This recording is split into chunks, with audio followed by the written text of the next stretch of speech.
Chaque fois qu'un événement de ce genre est organisé par l'une des institutions chargées d'assurer le contrôle au niveau de l'administration et des finances publiques, c'est avec plaisir que j'y participe. L'idée même de mettre dans la lumière l'action de ces organismes, de braquer les projecteurs sur le rôle qui leur est dévolu et de faire connaître leur existence et leur réalisation au grand public constitue une lueur d'espoir pour notre pays.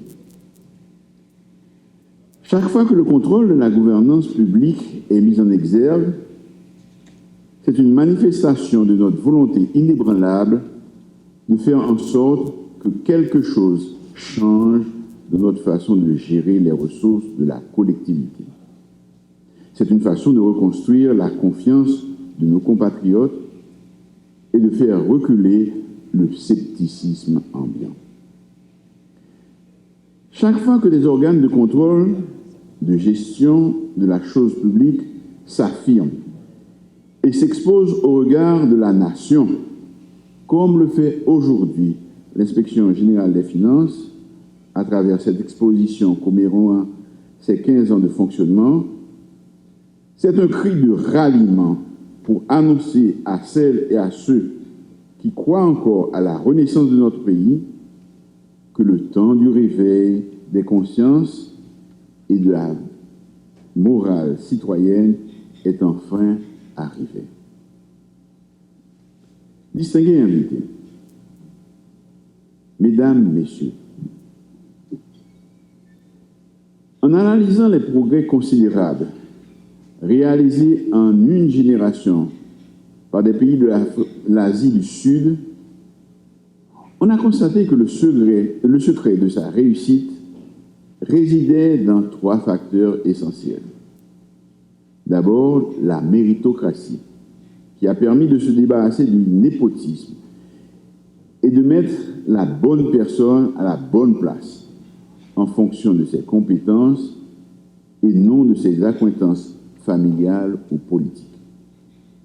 Deuxièmement, le pragmatisme, qui a permis d'éviter de s'embarrasser d'un dogmatisme idéologique dépassé et de prendre ce qui est bien chez les uns et les autres et de l'adapter aux spécificités de notre société. Troisièmement, l'honnêteté, qui a permis de changer de paradigme et de se défaire du fléau destructeur de la corruption, tant dans l'administration que dans les mentalités et le comportement de chaque citoyenne et de chaque citoyen. Depuis le début de ce siècle, les dirigeants haïtiens ont accepté de doter le pays des meilleurs instruments possibles pour se prémunir contre la mauvaise gouvernance et la corruption. Nous avons multiplié les structures de contrôle qui ont su dessiner les contours d'une administration publique désormais pourvue d'un arsenal juridique lui permettant d'opérer sa mutation en faisant un saut qualitatif dans ce domaine. À côté de l'Inspection générale des finances, dont nous fêtons aujourd'hui le 15e anniversaire de fonctionnement, un ensemble d'institutions ou de corps ont été créés. Vous les connaissez tous. Ils ont pour nom l'Unité centrale de renseignement financier, l'Unité de lutte contre la corruption, la Commission nationale des marchés publics, le Corps des comptables publics, le Corps des contrôleurs financiers, qui sont appelés à porter l'effort pour l'amélioration de la gouvernance publique, tant réclamée par la population. À cet effet, le gouvernement se réjouit de constater qu'en dépit de la crise multidimensionnelle que traverse le pays, certaines de ces entités s'acquittent valablement des missions qui leur sont assignées. Chaque institution, chaque corps investi du pouvoir de contrôle doit s'engager résolument sur la voie tracée par les lois, les décrets ou les arrêtés qui les ont constitués. Les hésitations d'hier doivent faire place aujourd'hui à plus de détermination dans l'application des textes. Mesdames, Messieurs, l'obligation de rendre compte doit représenter l'une des préoccupations majeures communes à tous les dirigeants publics ou privés et à tout citoyen investi de pouvoir confié par des tiers. Ceci vaut tant pour la gestion des ressources financières de l'État que pour la gouvernance politique en général.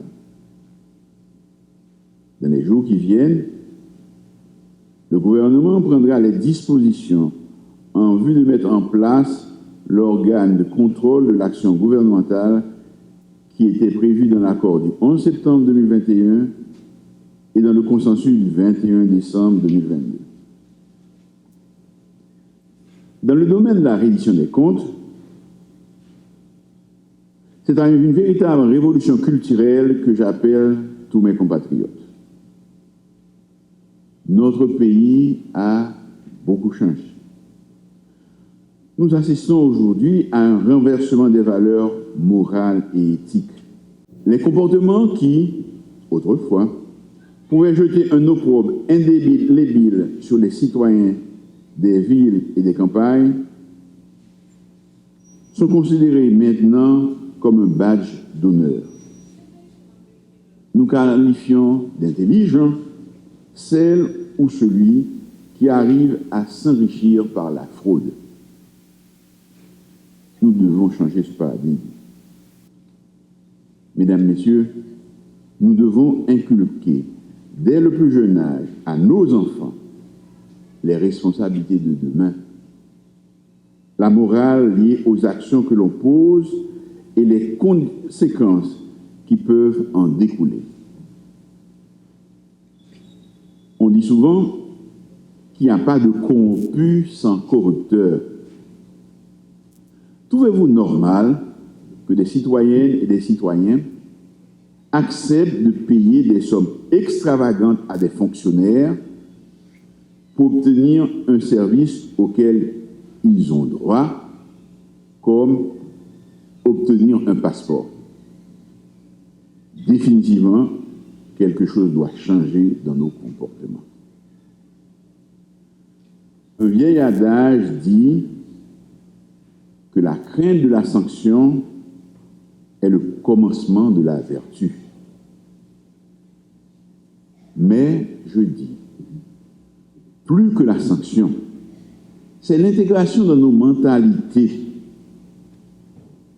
la différence de certaines valeurs qui permettront un sursaut salutaire dans le vivre ensemble. Distingués invités, Mesdames, Messieurs.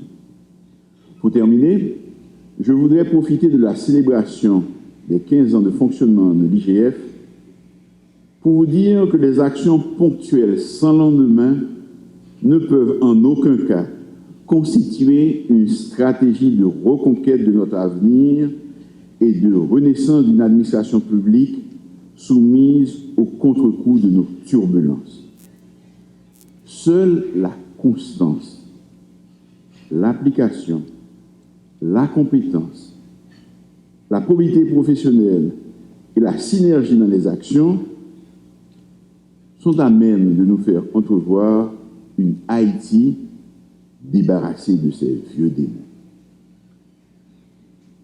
Aux hauts fonctionnaires de l'Inspection générale des finances, j'adresse mes plus vives félicitations pour le travail accompli depuis toutes ces années, pour le rôle de diffuser des vertus de la bonne gouvernance dont vous faites les apôtres, pour les multiples avis et conseils que vous donnez aux institutions de l'administration publique et pour votre résilience dans un contexte de plus en plus difficile.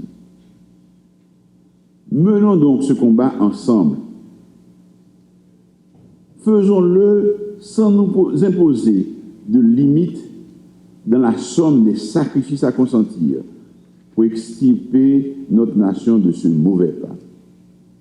Ce combat, qui est mené par l'IGF, sous l'autorité du ministre de l'Économie et des Finances, doit constituer le chemin à emprunter par toutes les institutions publiques dans toutes leurs actions, mais également par le secteur privé, la société civile organisée et l'ensemble des citoyens afin de porter l'estocade à cette gangrène qui nous ronge de l'intérieur.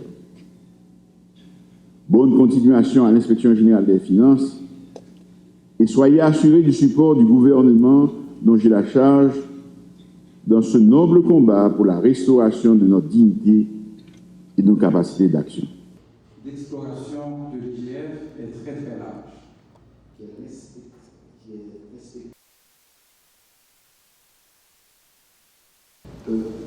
Chaque kiosque est occupé par les inspecteurs de l'IGF qui sont en mesure de vous fournir des informations pertinentes sur le fonctionnement de l'IGF, mais également chaque champ d'intervention qui sont reconnus. Vous aurez des explications sur comment fonctionne, comment procèdent les inspecteurs de l'IGF. En revue, tel 4 quand même en mesure de vous fournir des réponses adéquates, réponses d'experts. Après la visite, nous aurons 1 heure de pause. M. Laprie vient de mentionner que l'IGF est critiqué pour sa trop grande discrétion. Mais je pense qu'il y a un autre tournant maintenant l'IGF qui étend ses tentacules sur l'ensemble de l'administration publique. C'est important pour la population et le public en général de connaître ces